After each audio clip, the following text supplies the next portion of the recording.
Hey everybody, Dr. Michael Lennox here, your ambassador to conscious embodiment, and welcome to my Astrology 101 Masterclass, Introduction to the Way I Teach Astrology. So if you have found me, thank you. I'm delighted that you're here. I'm delighted that you have a curiosity about astrology. I'm sure that some of you are insatiably curious about it and will definitely be plowing through and maybe taking my course and learning really how to read your natal chart. And some of you are just scratching and sniffing. This is a great way to check out a couple of things. One is a great way to see if astrology might hold a little bit of a temptation for you. It's also a great way to get to know me, I'm not everybody's teacher. And if I'm your teacher, you'll know by the energy here, you'll respond to my big energy or you won't. You'll be like, oh, that's too much. Or, oh my God, I love this guy. Either way, for those of you who do respond, I hope I'm your teacher. I'm delighted to possibly be your teacher of astrology and share with you my passion. There's 1,000 things that I could say about astrology, but one of the things that makes it make sense for me at any rate is everything is energy. We know this. We know this in our modern world through quantum physics. We know so much about energy and vibration and frequency, and astrology has been measuring frequency and vibration for thousands and thousands of years, right? So astrologers have known about vibration and frequency. And now what's happening in the modern world is we're starting to come back to a place where science and spirituality look like they might just begin to merge once again. And it's something I think we desperately need on the planet, that it looks to me like there's a new spiritual thought movement happening around the planet. And it seems to have astrology as an underpinning. What some of the people will say to me as I move about in the world, and I'm like, oh, I'm an astrologer. And people will say, oh my God, astrology seems to be having a big sort of resurgence right now. I believe that's true. And certainly in the way that social media limits your world into a bubble where you only see people who agree with you, it certainly looks like that. I'm certainly objective enough to know that just because I go onto Facebook and I see a world full of people who are curious about astrology doesn't mean that it's, as ubiquitous as I'd like to think it is. But I do believe in the power of the burgeoning peace movements to help bring peace to humanity. Like, I don't know how to fix the world. The world's in crazy chaos, and I'm not an activist. I'm not political by nature. And if I look out at the problem of a world gone mad, I am debilitated. And maybe you are too. Here's the beauty of this, here's what I believe. I believe this to be a fundamental truth, not just a belief that I have, but a fundamental truth, backed up by over 100 years of psychological research and spiritual expansion. The world we see is reflective of the inside of the consciousness of the entire peoples who make up the consciousness who's expressing life. In other words, the war out there is because there's war in here, right? Now that I can help with. I have so transformed the wounds of my own embodiment. It took a long time, longer than I would have been happy with. But it was astrology as the tool about 25 years ago that came into my life that helped me understand myself, the way I was oriented to receive energy, the places where shadow and fear and trauma were rising up to bite me in the ass. Astrology was the tool that helped me go within, manage this embodiment that is so difficult. It's so hard to be in a body. I mean, it's painful, it's scary, it's physically traumatic. And astrology helps us navigate that. It helps us navigate who we are in a sense of character and evolving personality. And it also helps us measure the weather each day. Back in the day, I used to call myself somebody who got sick all the time. But I don't say that about myself anymore, because I recognize that so many of the moments in my life earlier that I called sick were actually just energy. Too much energy for my little body to comfortably manage showed up as yucky feelings in the body or heaviness or illness. And once I learned how to read the energy and reframe what something meant, suddenly I wasn't ill or sick anymore. I was simply processing energy, and that energy passes and flows right through us. When you know how to watch that process from a dispassionate or sort of objective view of, oh, this geometry in the transits of astrology is why I'm feeling this way. Oh, it's going to pass in a day. And then it does. And you're like, oh, wow. And suddenly you're moving through life with more grace because you're trusting that energy passes. You're personalizing stuff much less. Why is this happening to me is not the question to ask. The question to ask is, since this is happening to me, how am I going to move through it? Astrology is good for that. So my belief is, my personal dharma is to help turn as many people out there in the world into astrologists so that this tool rises up with in more prominence in the world. You know, there's purpose to the timing of it for me. I mean, of course, the timing of it is, this is the moment in my career where I'm ready to do this, and you know, so the timing isn't quite as mystical as I'm about to sort of present that it is. But there is a way that as an astrologer, I watch the movement of Pluto over the last 10 years and over the next 10 to 20 years that points to why this seems like the time where it feels so important. Of course, you can certainly turn on the news and see why it's so important. Like, we're at that place, kids. It's time to step up. More people have to be solving the wars inside their consciousness so that we can start to see peace on the outside of consciousness. But real quickly, before we get into the structure of a chart and the signs as an archetypal community, which is what we're going to cover in the rest of this class, I want to talk about my vision for Pluto's movement through Capricorn and then Aquarius. So back in 2008, Pluto moved into Capricorn and the shit hit the fan. So let's talk about Capricorn for a moment. Capricorn is the sign ruled by Saturn, restriction, responsibility. He's the teacher in astrology. His sign Capricorn is where we created social structures that hold up our global community, like banking, housing, politics, laws. All of that is a Saturn/Capricorn construct. And Pluto is the Lord of the underworld. He is death and rebirth. He is destruction of a landscape so that a new landscape might be created. And we are seeing Pluto and Capricorn all over the place. In fact, it was 2007 and 8 when he toggled back and forth in moving into Capricorn. But the moment he got there, banking market fell, housing market fell, stuff started to fall apart in a big accelerated fashion. We've got another bunch of years of Pluto in this sign, which I think is going to see more and more of this kind of breakdown and destruction. And then Pluto moves into Aquarius in 2025, and we have a new sensation coming.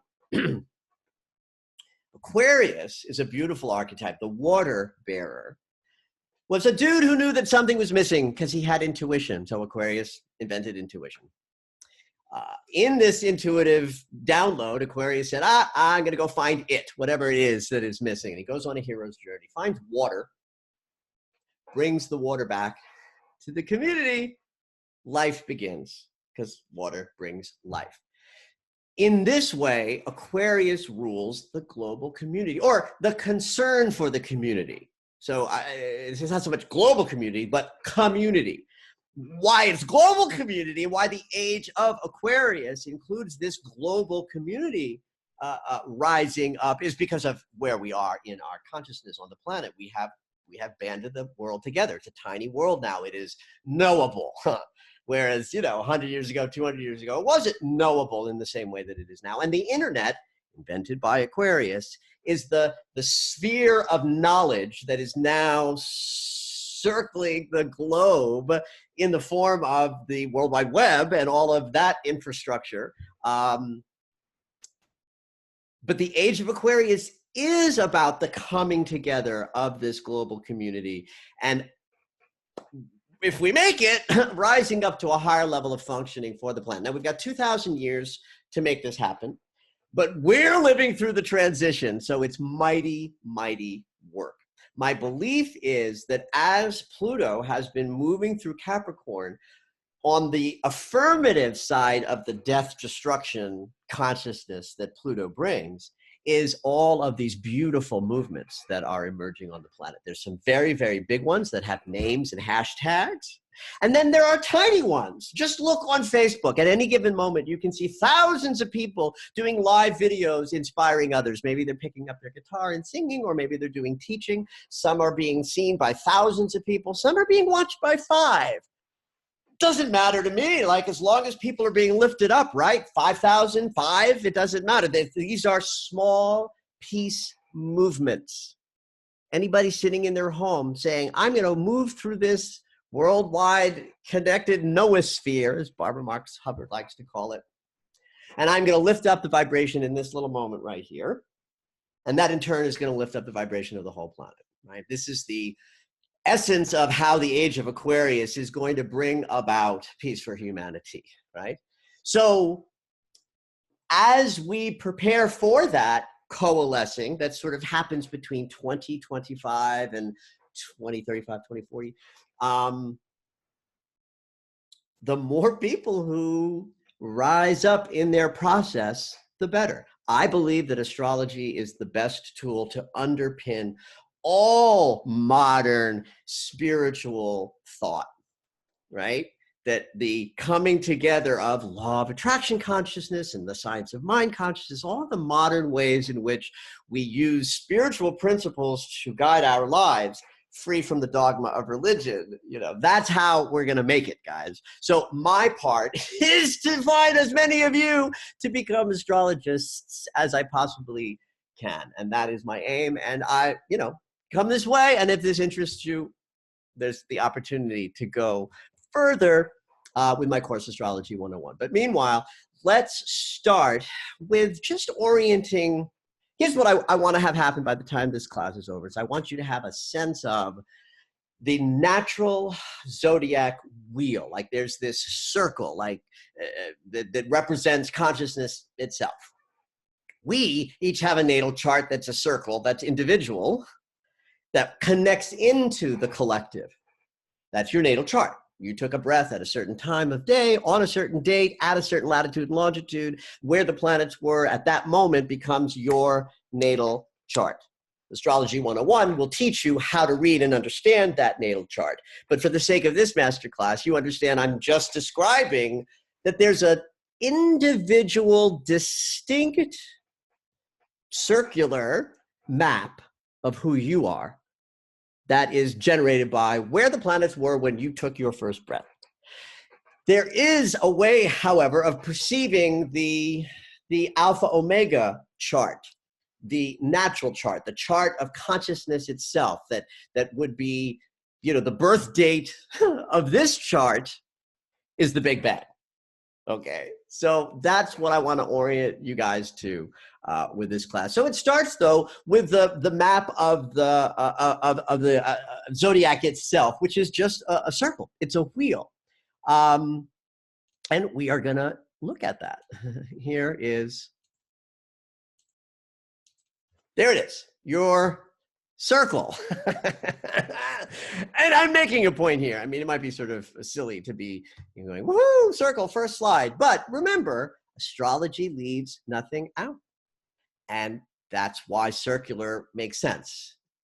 Infinite expression of energy in a circle, no beginning, no end, like consciousness itself. Infinity is best described as a circle. The orientation of a chart, though, starts not with the top in a kind of, if you were considering the circle as a clock, the beginning of the chart is over here. Okay, and that's why this circle has a 1 in it. It's the first house. So I want to talk a little bit about something here that can be confusing. There's so many ways to try to describe this, and in this flat two-dimensional format, it's a little bit more difficult to convey my meaning. But we're going to give it a shot. So if you were to pick up your phone and you had the app on your phone, like stargazing, app, the app that, you hold your phone and you can see where things are in the planet. And say you knew that the new moon was happening in the sign of Pisces at 15 degrees. Like that's what you learned, from my site. New moon, 15 degrees of Pisces. And you were to, at that moment, use your app and go, oh, where's the moon right now? It wouldn't be in Pisces. There's a 17-degree differential. This is one of the ways that people who want to discredit astrology will use to discredit astrology. And it's a dense idea that if you get this, that's great. If you don't get this, it's not that important. But for anybody whose left-brained mind will take this in, I'm gonna explain this right now. There's a moment in time called the vernal equinox. It's the first day of spring. In astrological parlance, the first day of each season happens when the sun is in alignment from the Earth's perspective with 0 degrees of the cardinal signs. Cardinal signs being Aries, Cancer, Libra, and Capricorn. When the relative position from the Earth's perspective to the sun and the sort of backdrop of the ecliptic that's behind it, when that positioning is 0 degrees of Aries, it's the first day of spring in the northern hemisphere of the United States. All right. So one more time, I'm Earth. I'm looking at the sun, and then I'm looking at the backdrop of the sky behind the sun. And if I look up there, 0 degrees of Aries in the 360-degree ecliptic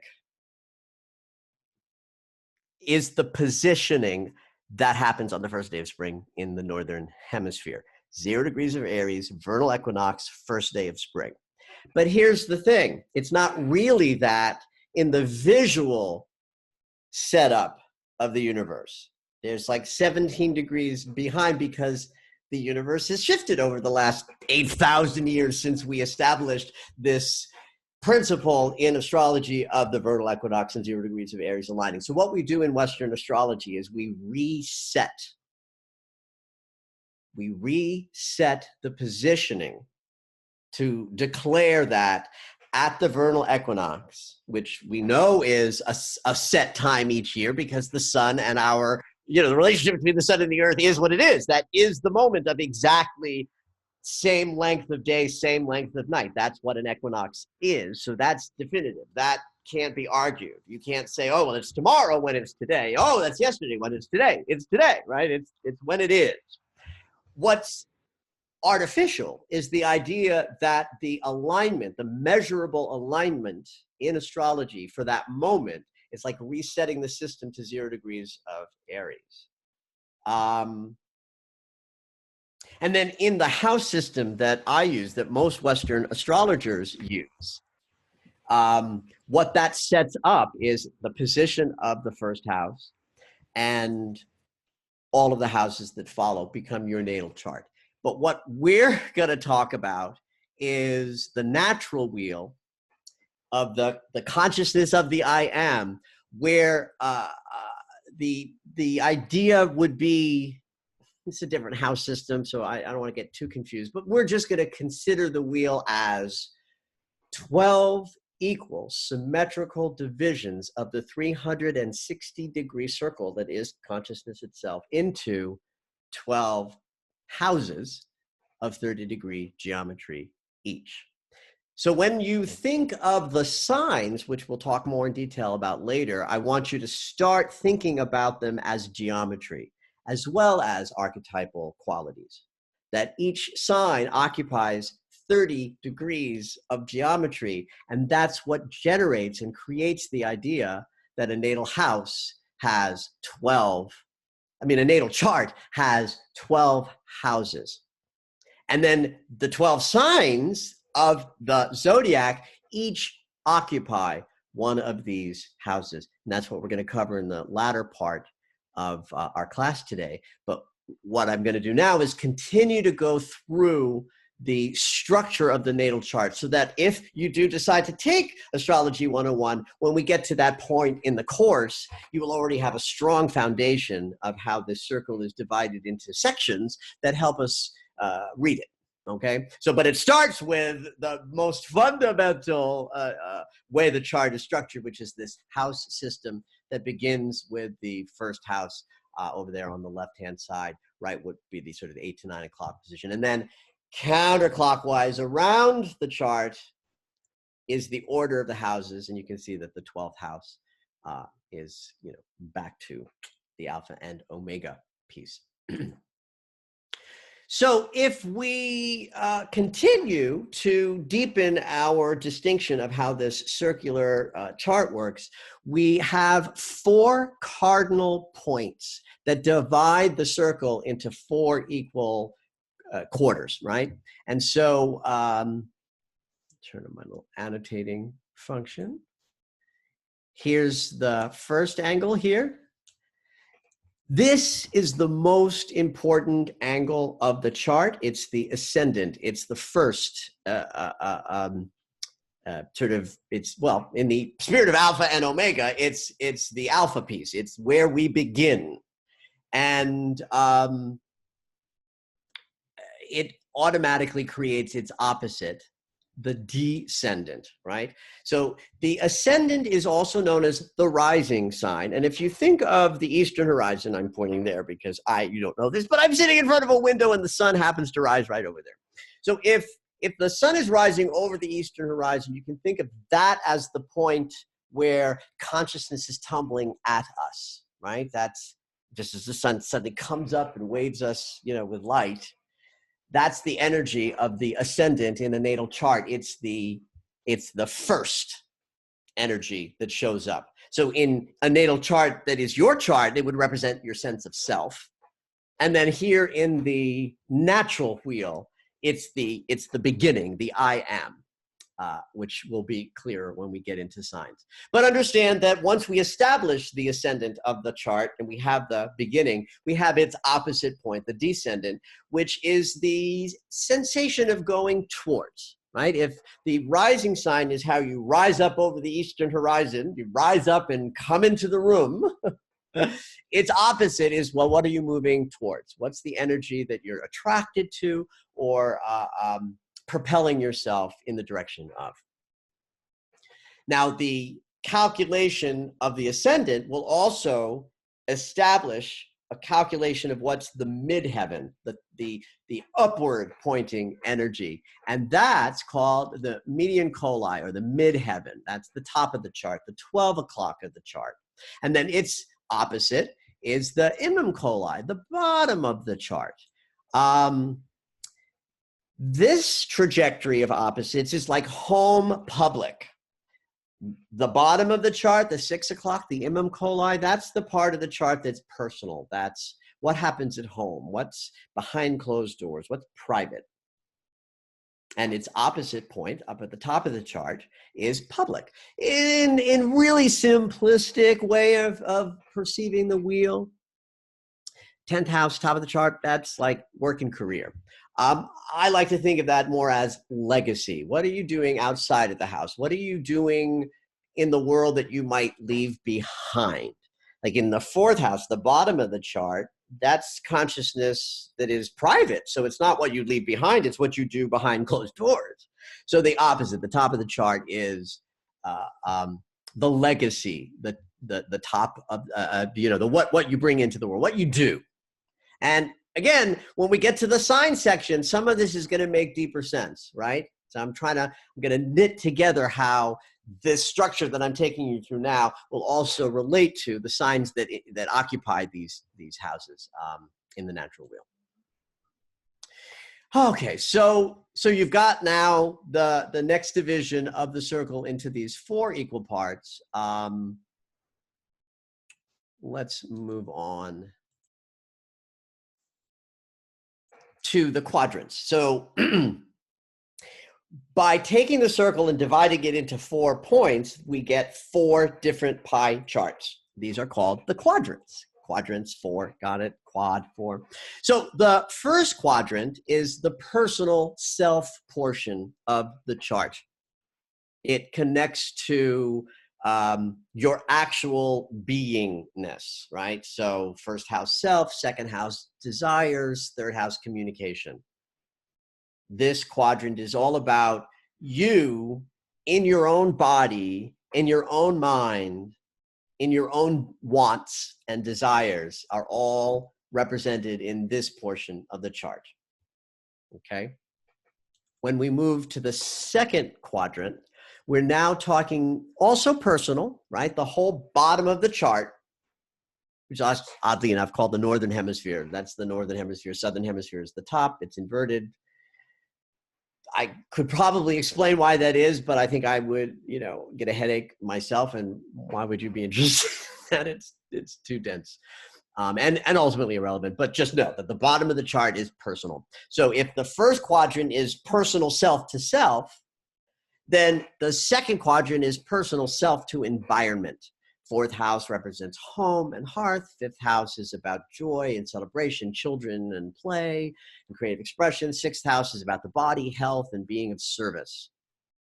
So each of these houses have to do with the environment that you find yourself moving around in, the personal environment that you find yourself moving around in. Okay, so we've now just looked at the 2 quadrants, the Northern Hemisphere, the bottom of the chart, that all represent stuff that happens to the person, with the person, from the body in and the body back. Now, if we move to the top of the chart, right? So now we're in us and the world, okay? So the third quadrant is specifically about interactions with others. Seventh house is specifically relationship. Eighth house is about change, transformation that happens as we move about in the world. Ninth house is actual movement about the world. It's the house of travel, education, stimulation of ideas, laws, movement out and about and in the world. So you've got 7, 8, and 9 as this interactive with others consciousness. And the fourth quadrant is the interaction with your community. So 10th house, work and career. 11th house is circles of friends and the community, town, city, county, state, country that you live in. That's all 11th house consciousness. The internet, 11th house, the total 11th house consciousness. It's about the community. Digital is as good as practical.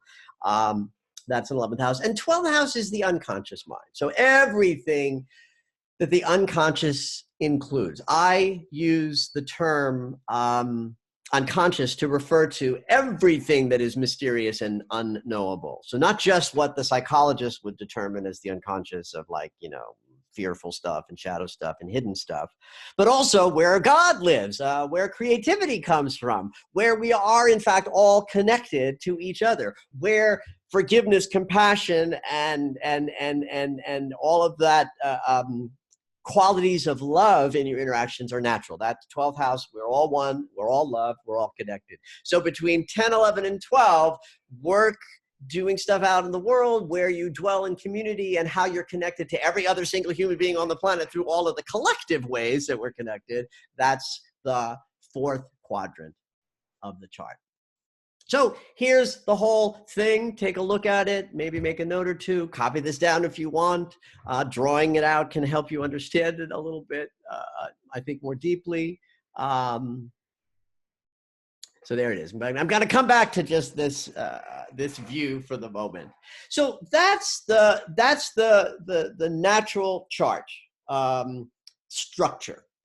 So when you get to a point where you are learning how to read your chart, if you get to that point, if this does draw you more forward, you will have a basic understanding of the structure of it. And when we get to the signs, which we're about to move into, I will do my best to sort of correlate how and why the sign relates to the house that it owns. Okay, so let's let's switch off to that. So we are now transitioning into a conversation about the signs as an archetypal community. Now, this is probably the most important piece of information I can offer you about how to step into astrology in a more pure way.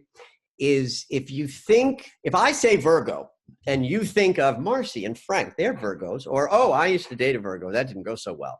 That's not astrology, right? That's sun sign, which is one aspect of astrology, but it interferes with what I need you to take on, which is understanding how archetypes work, how archetypal communities work. And the minute you associate an archetype with a person, you have lost archetypal thinking, right? Now, here's why people identify so strongly with their sun sign qualities. So a planet in a sign has meaning. The planet has an area of consciousness that it represents, and the sign that it falls into would represent the style that it embodies to reflect that consciousness. So there's 12 different signs. Each one of them has a style that emerges up out of its archetypal nature, which we're about to talk all about. And if a planet is in a sign, that planet's consciousness is completely colored by the archetypal qualities that that archetype carries. Now, the sun is the center, the integrating hub through which all else is understood. Think about the solar system, right? The solar system is a structure where the sun is the center. Though we're all moving through space, the whole system is moving through space, the perception is that the sun is stationary and that all of the planets are moving around it. So how that correlates to a reflection of you, you have a sun consciousness, the I am you, or we'll reverse the language, the I am me. The I am Michael consciousness is the sun of me, the S-O, not the S-O-N, the S-U-N of me. And the archetype that my son was in at birth is Leo. And Leo has a whole bunch of qualities. Yes, I identify with every one of those Leonian qualities because the sun of me is the center. The center integrating hub is ruled by these archetypal qualities. And so I personally identify with all of those qualities because the part of me that's identifying with that archetype is the center of me. But that's not astrology to just say, oh, Leo, Michael's a Leo. Well, because, hey, my moon's in Libra. That's very not Leonian. Libra's all about fairness and balance and harmony and peace. Leo's all about leadership, and I'm the one with, so sun sign is just one element of consciousness that an astrological chart reflects, but it's the central one.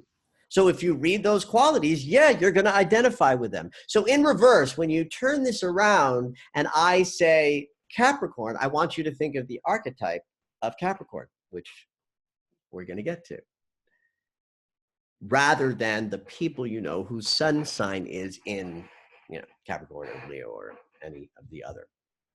This is a really important point. But the archetypes are a community of energies that coalesce around themselves and become these singular, focused ways of being conscious that kind of invent elements of our humanity. And then our experience that we create moving forward borrows from each of these archetypes in order to create the event wanted. So I'm going to do a little something that I do in every class or every talk. It's in the course because it's good for a laugh, but it really makes the point. So before I go through the entire 12 signs as a community, I'm going to talk about sex.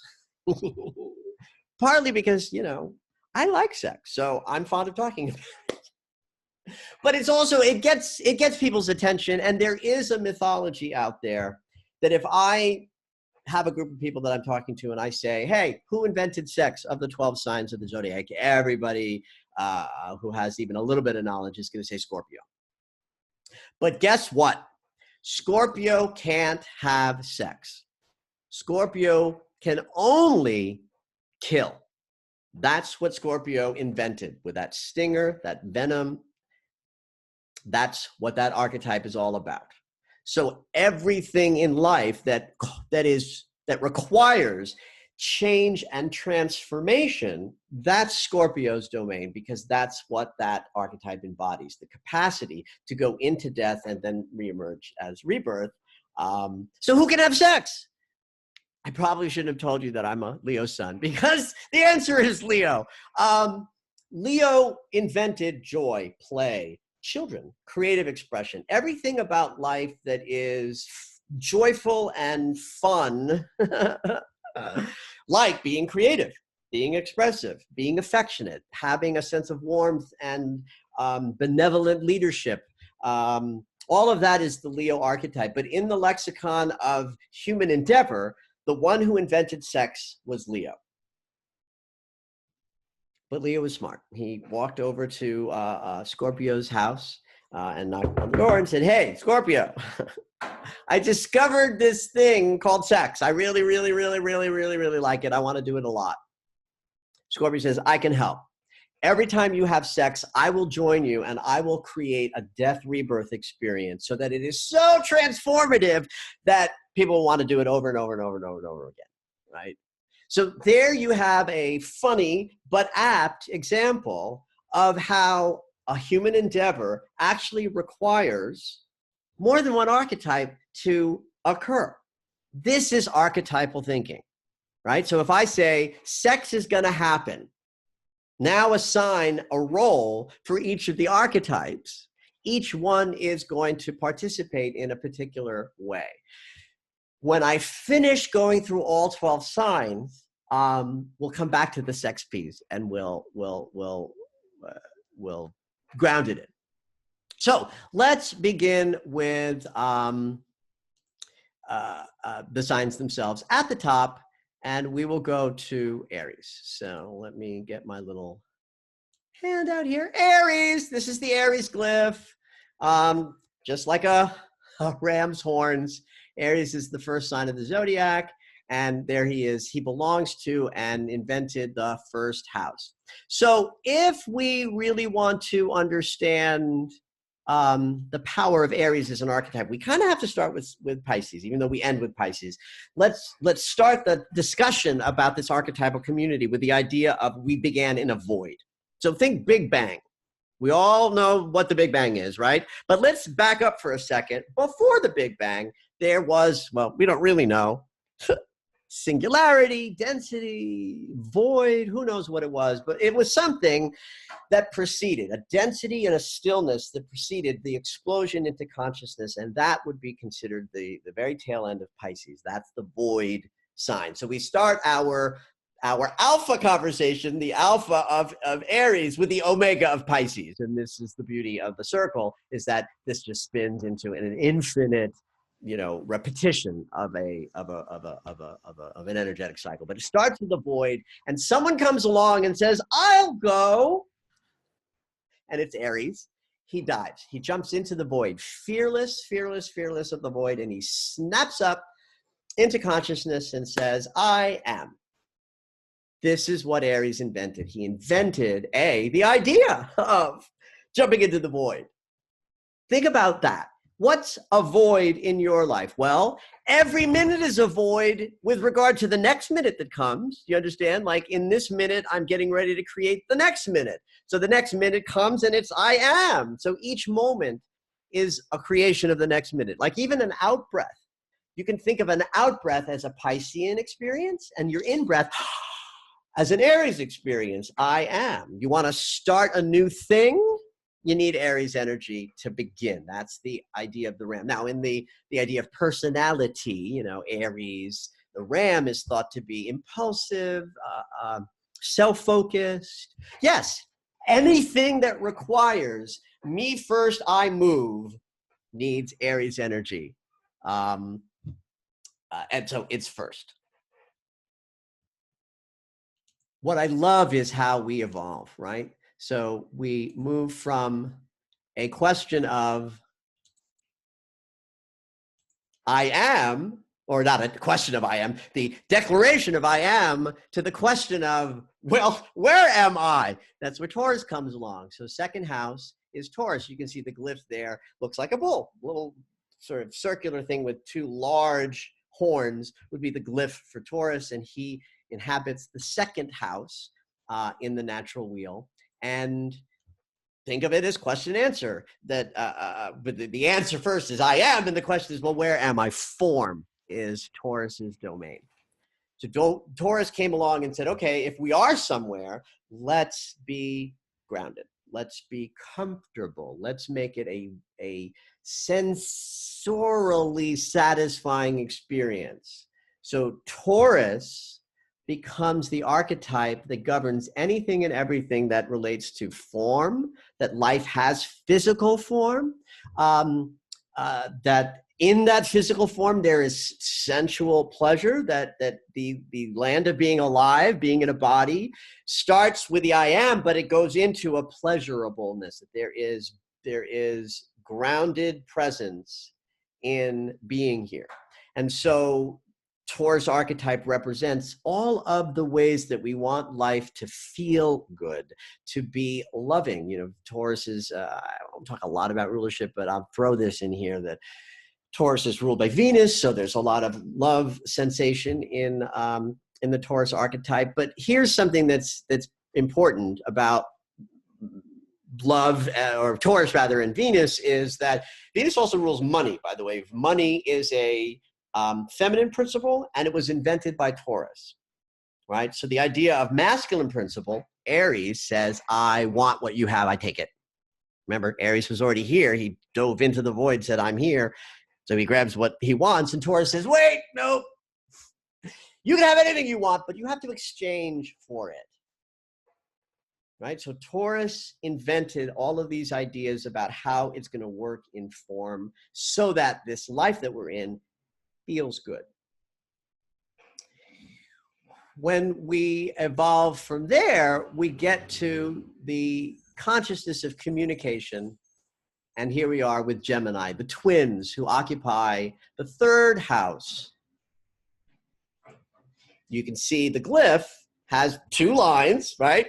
Each twin. That's the logic there. And the third house. Now we have the first quadrant, the personal quadrant, right? So let's talk about Gemini themselves. Really simple archetype to understand.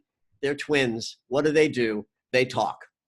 That's it. You don't have to go any deeper than that, though this is, fabulously constructive for the human consciousness. So I don't mean to be dismissive of Gemini energy, but it's just very simple. The fact that there are two twins and they talk to each other, they invented words, communication, conversation, debate, two sides, separation, the split, the consideration of two things, simultaneous ability to split, everything that requires, well, neck up, thought and communication, and that requires two.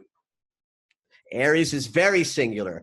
Taurus is not about, numbers at all. And then we get into, what do we need to do that sort of, divides things up into considerable increments or pieces. So all our communication happens down here in the third house. So if we take a little nod real quick back to the idea of this being the personal quadrant, you've got the I am self, the I am here of Aries, the I am in form right here in my immediate environment, and I can communicate about it. I have thoughts. I have form. I have presence. That's the first quadrant, personal self to self of the zodiac. So let's move it along to Cancer. Now we're in the second quadrant, Cancer. Cancer rules the fourth house. Right there. So we're now moving past the first quadrant of self to self into interrelating with other. Cancer in the fourth house. Cancer is the crab. So the most important piece of this archetype to understand it is the shell of the crab. The idea that right where she is, home is. Safety. Privacy. And of course, the fourth house in the natal chart rules home, hearth, behind the scenes. What is private? Where feelings are stored and experienced in private.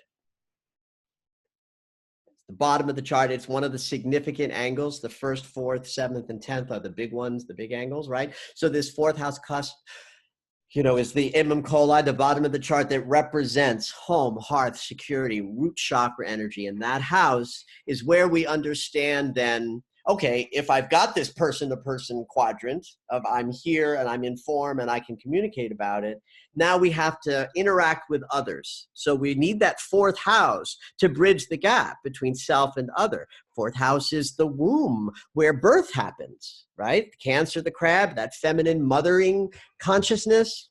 Cancer invented mothering, nurturing, taking care of, feeding, protecting. So that energy is not only about everything in our consciousness that needs to be protected, that needs to gestate before it moves, that does retreat when tenderness is too much. That's all reflected in this consciousness, in this chart. And it does bridge the gap between self to self and self to others, because it's in this house where now we start potentially sharing ourselves with the other human beings. And the vulnerability of that starts with the fourth house. Now, it doesn't stay there for long, right? Because we evolve and we move into Leo's house. So Leo glyph is this sort of shape. Looks like a fancy 1960s hairdo. And Leo owns the fifth house. So if we understand privacy and tenderness and balance, healing, and rest in the fourth house, the next house is about, well, how do we express? Let's get out there, do it big. Leo invented all of the joyful, creative, expressive elements of being a human being. So again, it's about personal creativity because it's the bottom of the chart, but it's also about the creative energy that we bring into the world with others, right? Children and siblings are represented in this house. So like the fourth house is home and hearth and mothering and the womb and the maybe giving of birth. It's the fifth house where the idea of children were born, children as a joyful expression of human consciousness. So all things of joy and creativity live in this house. This moves us on to the last archetype of the second quadrant, and therefore also the bottom of the chart, the personal, is Virgo. I don't really understand this glyph, but just know it's an M with a loop. Scorpio is similar. Scorpio is M with a flip up, a stinger, and Virgo is M with a loop in. I don't understand that glyph, but there it is. That's Virgo. And here's the sixth house, the finishing up of that quadrant.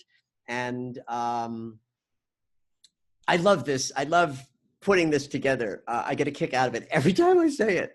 So Virgo comes along and says, okay, Aries, you made sure that we're here. Okay, Taurus, you made sure that there's a place to be here. Okay, Gemini, you made sure that while here that there was an ability to personally express. Okay, Cancer, you made sure that we're going to birth ourselves and protect ourselves so that we can survive. Leo, you want it to be joyful and have all of the stuff you want to get done while being in a body. I got it, a body. A body. A body will do it. Virgo invented the body. Virgo said, if you want to fulfill all of these consciousnesses, you're going to need a body. So Virgo is the archetype of systems, structure. The body is dozens of very complex systems with many, many, many bones or many, many, many veins and arteries and capillaries. Like all of the systems of the body came under Virgo's purview. There had to be an energy that could navigate everything. And so Virgo was brought in to do that, to navigate all of the complexity of being alive and create the systems that allow it to be. So the sixth house also rules physical health, the health of the body. And because the body is something that we're in every day, sixth house also rules, well, what do you do every day? What do you have to attend to every day? And because being of service is a principle of being embodied as a being of consciousness, the sixth house also rules the value and the importance of being of service. Also think about the bottom of the chart being personal. It starts with selfish, I just got here energy. And by the time we get to the end of the personal, there's a demand to be of service. So we evolve. We arrive, we find out where, we talk about it, we make sure we're safe, we express creatively, and we enter a body where we can be of service to others. And this completes the personal element of the natural zodiac. And so now we move to the top of the chart. Let's go back to our handouts. Here we go to Libra. Libra, the scales of balance. It's got this sort of double thingy with a, well, you can see it. I don't have to describe it to you. There it is, Libra. It's balanced. It's harmonious. It's symmetrical, I think is the important thing about Libra. Libra is ruler of the seventh house. So once we've mastered being a person and interacting with others, we now move into how do we share that experience, not just with other individuals, that's the fourth, fifth, and sixth house, but how do we begin to bring who we are out into the world? And Libra comes along and establishes how we do that through balance, through consideration of self and others. See, the bottom is all about self. Libra says, wait, there are others. You're not alone. You must consider the other. And so in this consideration of the other, what was born up out of that was balance, harmony. I am whole and complete, but I don't know that in relationship to the outside world until I get to the Libra consciousness that says everything is that. And then so built into that idea is, and when that balance and harmony is established, we call that beautiful. And so Libra also rules art, beauty, symmetry, all of the beautiful things about how life can be expressed come out of that sense of I am aware of other and I come into balance and harmony, or in the process of coming into balance and harmony, I know myself more in relationship to the outside world. And Libra is the first place where we begin to do that. So it's also thus the house of a relationship. And Libra, also ruled by Venus, is about love and harmony and balance and what can happen when we really allow ourselves to be seen and see other people for who they really are. That's a Libra consciousness. And when we do that well, love is all there is. That's the idea of the balance and harmony. It's saying when I'm free of judgment, I'm seeing myself and others equally, beauty and harmony is what is left. So Scorpio comes along and says, well, that's all fine and good, Libra, but it ain't going to happen just as easy as that. I got news for you. And he's right. Scorpio's right. Here's the glyph with the little tail. He looks a little sinister with that little pointy thing there. And his house is the eighth house in the chart. So what Scorpio comes along and says is, all right, you want that harmony and balance? Change has to happen. It's never going to work unless change is going to happen, right? Certainly in relational consciousness, if harmony balance is attempted, but it ain't quite ready, something has to happen to one side or the other in order for the potential for balance to be restored. So Scorpio comes along and says, I know how to do this. I can help change and transformation create. Why? I invented death. So there's also the idea that death itself, death as a concept, was invented by Scorpio. And the importance of that just cannot be underestimated, because without change, there is no movement. Without death, there is no new birth. That the crafty notion of how to sustain consciousness, like the divine consciousness is infinite. It doesn't need a body. We got put into bodies so that we could turn around and perceive the divine consciousness, but they are temporary. They die. They fall apart. And Scorpio came along and sort of said, I can handle this. I got it. I'll create death, rebirth, in-breath, out-breath, up, down, day, night. Scorpio is the one who said we have to divide these things into two consciousnesses and transform through that so that the whole system can keep moving along. So any life activity that requires change needs Scorpio's involvement, just like the sex example, right? So we'll come back to sex in a little bit. Sagittarius, this glyph, this arrow is in reference to Sagittarius as the archer. He is the archer, and his house is the ninth house. And we have just now come to the conclusion of the third quadrant of interaction. So think about an archer with a bunch of bows in his quiver and the insatiable desire to get those arrows everywhere he can. That's the Sagittarius action. And so the representation area of this consciousness is anything that would fit that bill of simulation. So travel, education, higher education, more education, the desire to collect stuff as in, well, the desire to collect stuff would also a little bit would fall into Sagittarius because of the stuffness part of it, right? The idea of more stimulation, more ideas, more knowledge, more wisdom, more travel, more expansion. That's the ninth house. That's the Sagittarius. So now we have this third quadrant where we're now not just interacting with others, but we're interacting with our environment. That's this quadrant. So in order to move from self in the first quadrant to self and others, like individual interactions, now we take that out into the world by seeking harmony and balance and reflection with others, Libra, allowing for change and transformation to happen. Death, actually literal death, comes here in the interaction with the world so that the whole system can perpetuate and continue. And the ninth house sort of brings us the how to actually expand with the world by learning more and going to more places. So that's the third quadrant. All right, we're moving into the fourth quadrant here. We start with Capricorn. I got to tell you, I've been an astrologer for 25 years now, something like that, and I still can't draw this glyph. In fact, this doesn't even, I mean, I've seen this in so, anyway, that's the glyph, that's Capricorn. It is baffling to me how anybody came up with that design, but oh well. And it's the 10th house, the beginning of the top quadrant. So the 10th house is, we've already mentioned, the top of the chart, work, career, legacy, what you bring into the world.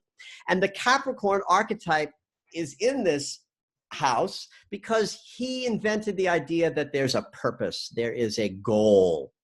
In old sort of simplistic astrology earlier, like without our modern world, Capricorn was thought of as goal orientation, ambition, steadfastness that will reach, its desired aim.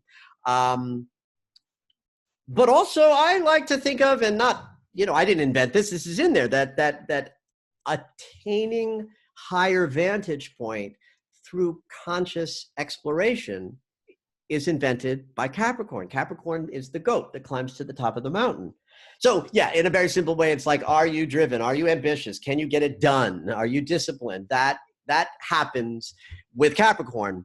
But I like to make sure that we also understand that in the binary code of water on the planet representing our unconscious and land on the planet representing our conscious mind, that the idea, once we got that we're interacting with others in balance and harmony, death and rebirth allows us to continue. And the Sagittarius archetype inspires us to move about the world in a very significant way.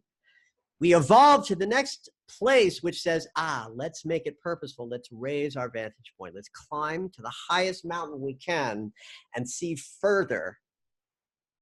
And this is how we sort of satisfy the quadrant, right, of interacting with our communities, our institutions more effectively. And importantly, Capricorn being the archetype of higher consciousness is so important right now, because if we don't get to higher consciousness, faster than the destructive consciousness is trying to gain on it, we're not going to make it. But I believe we're going to make it. So stick with me. We're going to make it. And Capricorn is going to help us climb to the highest level of consciousness so that we might so that we might move into the Aquarius energy and serve the global community, entering into the age of Aquarius. The idea I've already shared with you, the water bearer's journey. So Aquarius represents, this 11th house represents the very community that Aquarius would seek to serve. So we've already established that the archetype is about the intuitive instincts to fulfill something that might be missing, in intentionally serving the community at large. And since we live in a world where the community is now the world at large, we have a mighty responsibility through Aquarius to serve that level of community. I think this is one of the reasons why it is so difficult to keep up, is that very fast the human embodiment consciousness was asked to hold a worldview that was like this big and navigate it. And within a century or two, bam, we as individuals are being asked to hold this enormous Aquarian global community consciousness. And it's just difficult, right? But this is where that got invented. And when we evolve past that, once the community is served, we're back to the Pisces connection, the alpha omega. So now we step into the omega piece, the void, the connectedness. Now the chart is complete. Every house is filled. We've satisfied the fourth quadrant. Pisces is the fish in the ocean. The fish in the ocean don't even know that there's land up here. Like there's no consciousness that is not the connected one, the collective one, the watery one, the dreamy one. That's what Pisces invented. Pisces basically came along and said, all right, I see everything you want to do, but if we don't come back to source and then move into consciousness and then back to source and then move into consciousness, we won't be able to sustain the ongoing sense of consciousness. So we drop back into the void, into Pisces, where we celebrate the idea that there is an unconscious, a mystery, a place that we can never actually know. But if we open ourselves up to it, spirit courses through us into our embodiment. That's what Pisces invented. So now we have this beautiful circle of consciousness, nothing left out. Nothing left out. Even the scariest stuff like death, handled. Scorpio's got that. Right? So let's wrap this up by coming back to my favorite topic, sex. So sex is gonna happen. Leo says, I want sex. Aries makes it start. Aries is the energy that starts it up. Taurus is the energy that makes it feel good. Gemini energy is how you navigate and negotiate and communicate. Cancer makes sure that there's cuddling after. Leo is the one who's enjoying the pleasure. Virgo is making sure that everybody took a shower and is well groomed and prepared for the act. Libra makes sure that both people complete. So it's balanced. If that's even important. Scorpio makes sure that it's transformative, that there's a little bit of a death and a rebirth built into the intimacy experience. Sagittarius comes along and says, let's try something new. Let's shake it up. Let's bring in some new ideas into this thing. Capricorn says it must have a longer range purpose. Let's not do this lightly. Let's not do this casually. Let's make sure that this is climbing up the mountain of your consciousness, not down the mountain. Or if you go down the mountain and it's a lower level of, that's fine. Just be aware of it. Aquarius says, that anything you do is fine as long as it uplifts and supports the community, and be kind in your interactions when you bring them out into the world. Or even the 11th house, Aquarius consciousness would be where you find the partner. and the 12th house, make sure that it's a loving, compassionate, deeply felt and enveloping spiritual experience of oneness before diving into the void, coming back into the Aries energy again and starting up the whole system. I hope this has been of value to you. It is my great gift and pleasure to inspire anybody to have even a little bit more interest in astrology. Certainly, if this does excite you in a big way, get my course. Get my course. It's yours forever, and it will teach you how to dive into your natal chart completely. It's available for you. Please come towards me for any of the inspiration that I have to offer you. Make sure that you have followed me on Facebook at Dr. Michael Lennox, that you go to michaellennox.com and are on my mailing list, which you probably already are if you're even watching this. But feel free to share what I offer with others that you know, and I look forward to working with you as we all seek to bring forth more peace for humanity on the planet, by solving the wars that live inside our hearts so that we might reflect that peace into the world around us. Have at it, everybody.